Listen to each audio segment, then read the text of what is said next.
नमस्ते। आज हम एक ऐसी किताब पर बात करने जा रहे हैं जो दिमाग को सच में झकझोर कर रख देती है। युवाल नोआ हरारी की 21 lessons for the 21st century. हाँ, ये किताब भविष्य को लेकर कुछ बहुत ही बड़े और कह सकते हैं बेचैन करने वाले सवाल उठाती है। बिल्कुल। हमारे पास इस किताब के कुछ हिस्से हैं, एक सारांश है और एक बहुत ही दिलचस्प आलोचनात्मक समीक्षा भी है।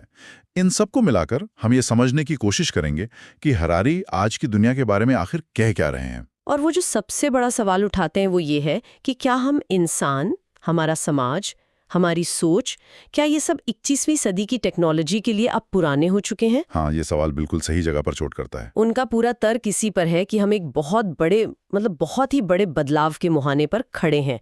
और इसकी वजह है दो ताकतों का मिलन, इन्फोटेक और बायोटेक। इंफॉर्मेशन टेक्नोलॉजी और बायोलॉजी की टेक्नोलॉजी। जी। और जब ये दोनों मिलती हैं तो नतीजा सिर्फ तेज कंप्यूटर नहीं होता, नतीजा होता है इंसानों को हैक करने की क्षमता। इंसानों को हैक करना, ये तो सुनने में किसी साइंस फिक्शन फिल्म जैसा लगता है। इसका असल में मतलब क्या है? इसका मतलब है कि हमारे अंदर जो कुछ भी हो रहा है, हमारी भावनाएं, हमारी पसंद, हमारे फैसले, वो सब बायोकेमिकल एल्गोरिदम का नतीजा है। Biochemical algorithm? हाँ, लाखों सालों के विकास ने हमारे दिमाग में ये एक तरह का ऑपरेटिंग सिस्टम बनाया है। अब तक ये हमारे अंदर बंद था, है ना, कोई इसे पढ़ नहीं सकता था। लेकिन अब हमारे पास बहुत सारा डेटा है। बिल्कुल, हमारे पास डेटा है, उसे प्रोसेस करने की कंप्यूटिंग पावर है, तो इन एल्गोरिदम्स को समझना और यहाँ तक कि उन्हें कंट्रोल करना भी संभव हो रहा है। हरारी कहते हैं कि जिसे हम दिल की आवाज कहते हैं, वो असल में एक जैविक कैलकुलेशन है। एक मिनट, जैविक कैलकुलेशन? ये तो सुनने में बहुत ठंडा और मशीनी लगता है। मतलब प्यार, गुस्सा, वफादारी, ये सब बस केमिकल रिएक्शन है। इसमें इंसानियत कहाँ है? यही तो हरारी का सबसे बड़ा और कह सकते हैं विवादास्पद तर्क है। वो कहती हैं कि इंसानियत या स्वतंत्र इच्छा, ये अवधारणाएं जिन पर हमने पूरी सभ्यता बनाई है, वो असल में पुरानी कहानियां हैं। पुरानी कहानियां? हाँ, और ये कहानियां अब टूट रही हैं। देखिए, 20वीं सदी में हमारे पास बड़ी बड़ी कहानियां थीं। फासीवाद, साम्यवाद, उदारवाद। फासीवाद और साम्यवाद तो खत्म हो गए और उदारवाद की कहानी जीत गई। लोकतंत्र, मानवाधिकार, फ्री मार्केट वगैरह। जी, लेकिन 2008 के आर्थिक संकट और हाल के राजनीतिक घटनाक्रमों के बाद ये कहानी भी कमजोर पड़ गई है। ये बात तो महसूस होती है। मतलब दुनिया भर में एक तरह की बेचैनी है। लोगों को समझ नहीं आ रहा कि किस पर यकीन करें। ऐसा लगता है जैसे हम बिना किसी सहारे के बह रहे हैं। बिल्कुल। हरारी उदारवादी अभिजात वर्ग की तुलना 1980 के दशक के सोवियत नेताओं से करती हैं, सदमे में और दिशाहीन। उन्हें समझ ही नहीं आ रहा कि इतिहास उनकी सोची हुई दिशा में क्यों नहीं जा रहा। और इस खालीपन में टेक्नोलॉजी एक ऐसी ताकत बनकर उभर रही है जिससे निपटने के लिए हमारी राजनीतिक व्यवस्थाएं तैयार ही नहीं है। और यहीं पर हरारी एक बहुत ही डरावनी तस्वीर पेश करते हैं, एक बेकार वर्ग की, यूजलेस क्लास। हाँ, ये वो लोग नहीं हैं जो कोई नई स्किल सीख लेंगे, बल्कि वो लोग हैं जो मौलिक रूप से अप्रासंगिक हो जाएंगे, क्योंकि आर्टिफिशियल इंटेलिजेंस उनसे हर काम बेहतर करेगा। ये एक बहुत महत्वपूर्ण अंतर है। औद्योगिक क्रांति में किसान, फैक्ट्री मजदूर बन गए, लेकिन अब जब एआई डॉक्टर या आर्टिस्ट का काम भी करने लगेगा तो इंसान कहाँ जाएगा? तो ये शोषण की नहीं, अप्रासंगिकता की समस्या है। सही पकड़ा। इतिहास में पहली बार मुख्य समस्या शोषण नहीं बल्कि अप्रासंगिकता होगी। ये सोचना ही डरावना है और ये सीधे तौर पर स्वतंत्र इच्छा वाले विचार से जुड़ता है। अगर कोई बाहरी एल्गोरिदम, मान लीजिए गूगल का, मुझसे बेहतर जानने लगे, तो क्या मेरे फैसलों का कोई मतलब रह जाएगा? ठीक, यही सवाल हरारी उठाती हैं। वो कहते हैं कि अधिकार इंसानों से एल्गोरिदम को ट्रांसफर हो जाएंगे।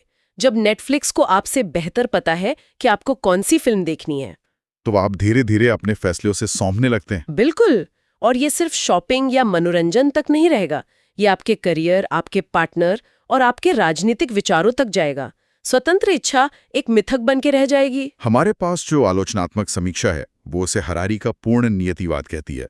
समीक्षा में हरारी का एक कोड भी है। हाँ, वो कहती हैं कि स्व और स्वतंत्रता ये सब बस प्राचीन काल की परियों की कहानियों से उधार ली गई पौराणिक कल्पनाएं हैं। ये तो एक बहुत ही निराशाजनक नजरिया है। हाँ, और समीक्षक इसकी जड़ तक जाने की कोशिश करते हैं। उनका सुझाव है कि हरारी के ये विचार उनकी अपनी बौद्ध ध्यान साधना से बहुत प्रभावित हैं। वो रोज 2 घंटे विपश्यना करते। जी, जिसका मकसद है वास्तविकता को वैसा ही देखना जैसी वो है। समीक्षक सवाल उठाते हैं कि क्या ये अलग-थलग, पूरी तरह से तर्कसंगत नजरियाई दुनिया को चाहिए? क्या इसमें सहानुभूति और करुणा के लिए कोई जगह है? बहुत जरूरी सवाल है। तो अगर हमारी व्यक्तिगत कहानियां खतरे में हैं, तो हमारी सामूहिक कहानियों का क्या? देश, धर्म, इन सब का क्या हो रहा है? इस पर भी हरारी का एक बहुत ही दिलचस्प और चौंकाने वाला नजरिया है। वो कहती हैं कि आज दुनिया में केवल एक ही सभ्यता है, एक वैश्विक सभ्यता। एक सभ्यता, लेकिन दुनिया तो बहुत बंटी हुई लगती है। हाँ, हम अपनी अलग अलग पहचानों के बारे में बात करते हैं, लेकिन व्यवहारिक स्तर पर हम सब एक ही सिस्टम का हिस्सा हैं। राज्य कैसे चलता है, अर्थव्यवस्था कैसे काम करती है, अस्पताल कैसे बनते हैं, इन सब पर दुनिया में लगभग एक जैसी सहमति है। इसका कोई उदाहरण है? वो ओलंपिक का बहुत अच्छा उदाहरण देती हैं। सोचिए, दुनिया के सारे देश एक जगह आते हैं, एक ही नियमों पर सहमत होते हैं और एक ही तरह से जीत का जश्न मनाते हैं। ये बात सही है। जब फुटबॉल की बात आती है तो मिस्र और ईरान के लोग एक ही नियम मानते हैं, है ना? ये एक अदृश्य वैश्विक सहमति को दिखाता है। तो फिर राष्ट्रवाद और धर्म जैसी चीजें इतनी ताकतवर क्यों महसूस होती हैं? हरारी के अनुसार यहीं पर इन कहानियों का रोल बदल गया है। उनका मानना है कि धर्म का पुराना काम तकनीकी समस्याओं को हल करना था, बारिश करवाना, बीमारी ठीक करना। अब ये काम विज्ञान करता है। बिल्कुल। तो धर्म का नया काम हो गया है पहचान बनाना। हम कौन हैं और वे कौन हैं। समीक्षा में कहा गया है कि हरारी धर्म को आधुनिक राष्ट्रवाद की दासी के रूप में देखती हैं। मतलब धर्म अब पहचान की राजनीति का एक औजार बन गया है। उनके तर्क के हिसाब से हाँ, और इसीलिए ये जलवायु परिवर्तन या एआई जैसी वैश्विक समस्याओं को हल नहीं कर सकता। इन समस्याओं के लिए वैश्विक सहयोग की जरूरत है, हम और वे के विभाजन की नहीं। लेकिन क्या ये हमेशा सच है? आलोचनात्मक समीक्षा इस पर आपत्ति जताती है ना? बिल्कुल। समीक्षक का कहना है कि हरारी धर्म के मामले में कुछ देख नहीं पा रहे हैं। उनका एक ब्लाइंड स्पॉट है।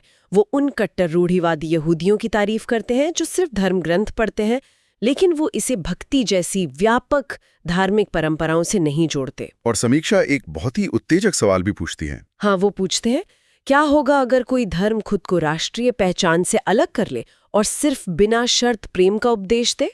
क्या वो धर्म वैश्विक भलाई के लिए एक ताकत नहीं बन सकता?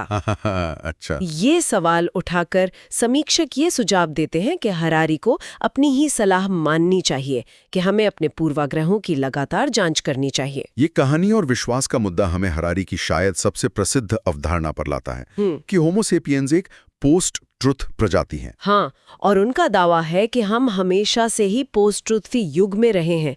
ये कोई नई बात नहीं है। ये कैसे? उनका तर्क बहुत सरल और शक्तिशाली है।